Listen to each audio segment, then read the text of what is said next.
They torched 400 grand worth of my ready-to-harvest corn at 5 in the damn morning. I'm standing in my kitchen, pouring a mug of coffee, when the sound of chainsaws cuts through the prairie calm like an air raid siren. Out my kitchen window, there's Brenda Thornfield, our self-appointed HOA queen, revving a bright orange chainsaw, dressed in a white pantsuit so spotless it looks like it came with its own dry cleaning subscription. She's not just hacking down my crop, she's slicing through the irrigation system I built with my own hands over 3 brutal years. Silver pipes popping like party streamers, diesel fuel leaking into the dawn dew. But it's what she does next that shatters the last shred of patience I've got. She climbs up onto my grandfather's vintage John Deere, a machine that's been in our family since '62, and just starts wailing on the engine block with a sledgehammer 23 swings. I counted, then tosses a lit road flare into a diesel-soaked row and stands there filming the blaze, sipping from her world's best HOA president mug while my entire family's future goes up in a wall of fire. My son's college fund, my late wife's dream, all of it crackling in a 1,000-degree inferno while Brenda Thornfield livestreams it to her army of HOA cronies. So what would you have done, watching your life's work torched for somebody else's property values? You ever see something that made your blood turn to battery acid? Yeah, that was me. Let me back up a sec. Name's Jackson Hartwell. Everyone calls me Jack. Third generation working this patch of Nebraska dirt. My grandfather staked out these 1,200 acres in 1923, when a handshake actually meant something and nobody sued you over the smell of manure. My wife Sarah, God rest her, lost her fight with cancer 2 years back, and, honestly, the only routine that kept me breathing was coffee at sunrise, prairie wind on my face, and the click-clack of irrigation sprinklers working a field older than most of the new houses popping up out here. My daughter Emma's at college for AG business. My boy Tyler runs a combine like a pro. This farm, it's not just our living, it's our bones, our legacy carved right into the land. Then the California invasion started. One summer we had Sunset Ridge luxury villas sprout up along the east fence line, 37 McMansions for folks escaping their own state's taxes, most of them decent enough. But then came Hurricane Brenda, 58, fresh off a 7-figure Malibu divorce, cruising around in a white Tesla Model X, wearing a different designer outfit every day. And inside 6 months she'd bullied her way into HOA president. Her campaign? Eliminate rural eyesores, maximize property values. First shot across the bow was a certified letter agricultural odor violation. Brenda claimed my fertilizer practices were basically assault with a deadly weapon on her nose. She threatened $500 daily fines if I didn't cease all manure use. Called her up and said, "Ma'am, this was farmland before your zip code existed." She just purred. "We're curating a lifestyle community here. Mr. Hartwell, your agrarian activities are incompatible with our investment portfolio." Agrarian activities. Like I'm running a meth lab instead of feeding America. The kicker? Some genius who did the HOA incorporation paperwork accidentally included my property inside their boundaries thanks to a previous owner who signed before reading the fine print. Now I was legally snared in Brenda's suburban nightmare. Pro tip: always check HOA lines before you buy land. My lawyer, Peterson, dropped the bomb over burnt diner coffee unless I could prove fraud. I was stuck. Community split right down the middle. My real neighbors, the folks who knew what a combine was, had my back. The villa crowd? Half thought Brenda was off her rocker. Half wanted to see me gone so their home values would jump. Brenda started compliance inspections, tape measure, camera.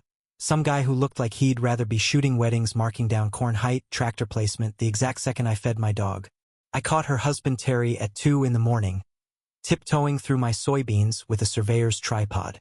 He mumbled something about nocturnal compliance verification before running back to his Tesla. From that night on, our border collie, Rex, developed a very special bark for white Teslas, which the neighborhood kids turned into an actual Brenda early warning system more accurate than the weather report. But Brenda wasn't just flexing for fun. Her whole lifestyle was built on debt. She needed high property values to refinance a stack of California loans. My farm was standing in the way of her financial rescue.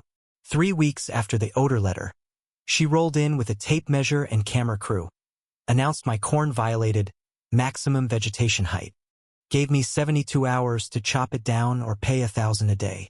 I remembered something Sarah found when she was battling medical bills: Nebraska's Right to Farm Act, ironclad protection for working farms.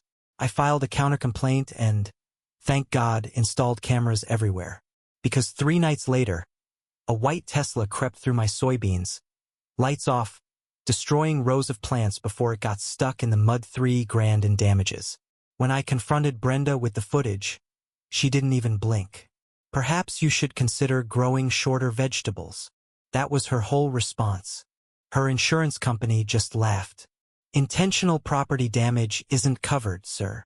And then something changed. The town started fighting back. The Murphys launched a Facebook group, Support Local Farmers, and it went viral. Brenda's Property Values Matter page peaked at 47 members, all new transplants. Meanwhile, Rex the dog went internet famous, barking at Teslas.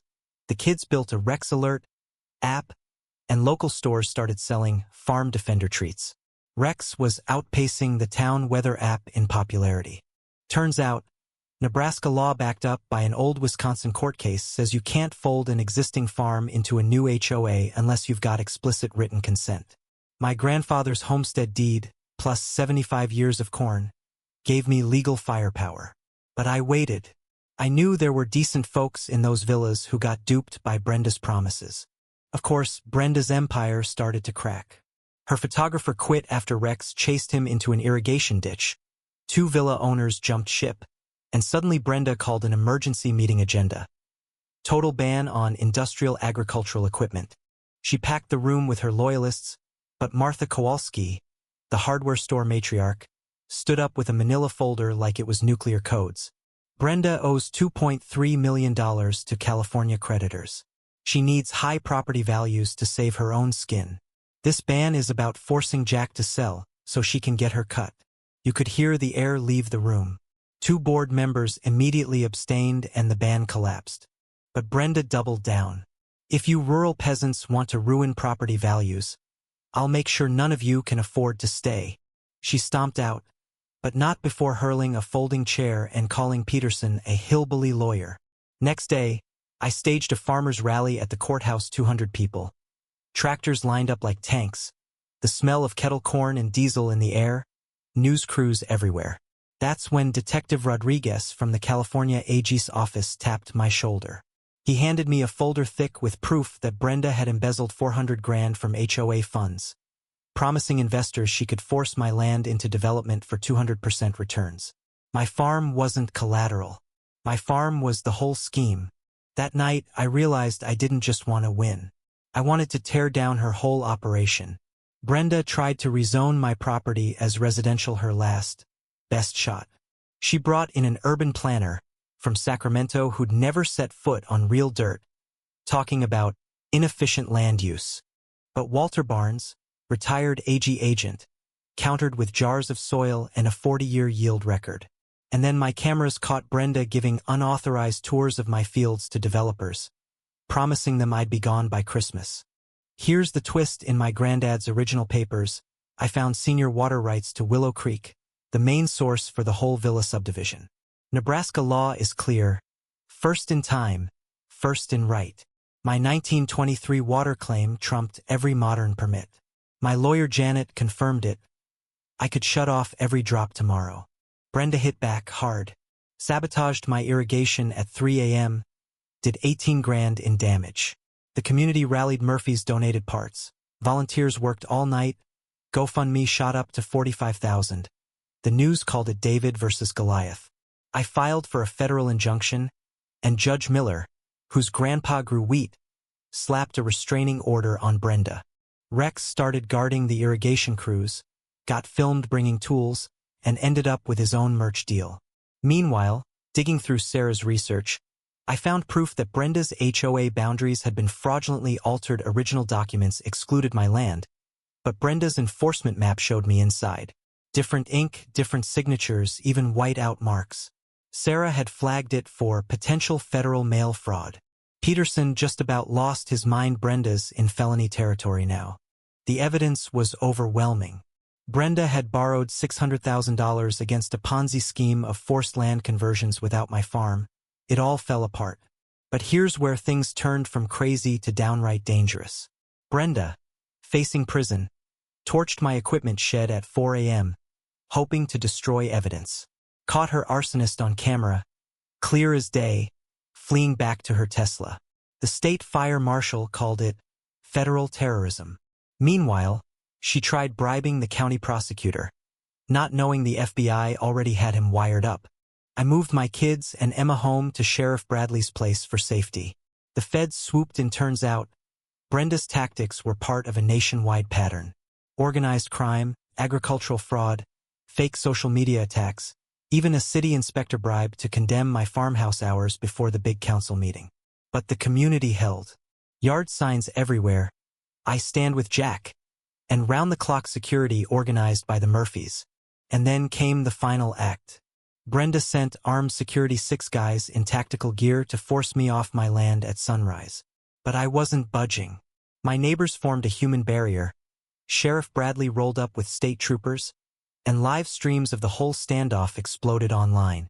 Rex stood his ground, Brenda had her public meltdown, and by the time the feds arrived with search warrants, her whole empire was crumbling. That night, at the courthouse, the entire county packed in national media, prosecutors, commissioners, the works. Peterson laid out the original and fake HOA documents, side by side. County prosecutor announced the federal charges: mail fraud, wire fraud, conspiracy, bribery, racketeering. Judge Miller dissolved the entire HOA on the spot, nullified every action against me, and the room erupted like the Cornhuskers just won the Super Bowl. And then the FBI cuffed Brenda Thornfield, reading her Miranda rights on live TV while she ranted about property values and poverty farming.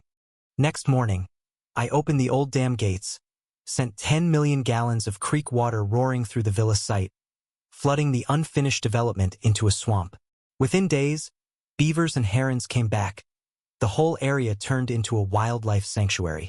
We started a farm festival that drew more visitors than the villas ever would, launched a scholarship in Sarah's name, and made sure every kid in the county learns about property rights and farm law before they graduate.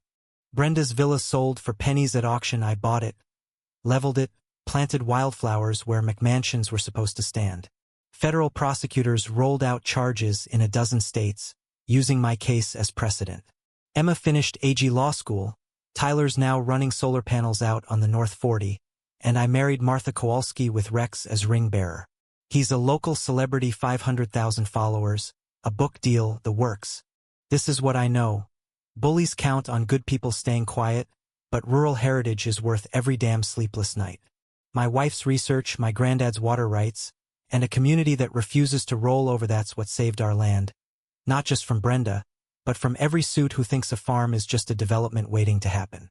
Every morning, that first whiff of prairie wind and coffee reminds me why we fight. And every time I walk my fields, I wonder, what would you have done? Ever face an HOA or developer trying to steal your legacy? Share your story down below. You might help the next guy win his fight. And yeah, if you're into these David versus Goliath stories, stick around. Next week, I'll tell you how a retired librarian stopped a casino from bulldozing the town cemetery using medieval land law. Trust me, you don't want to miss it.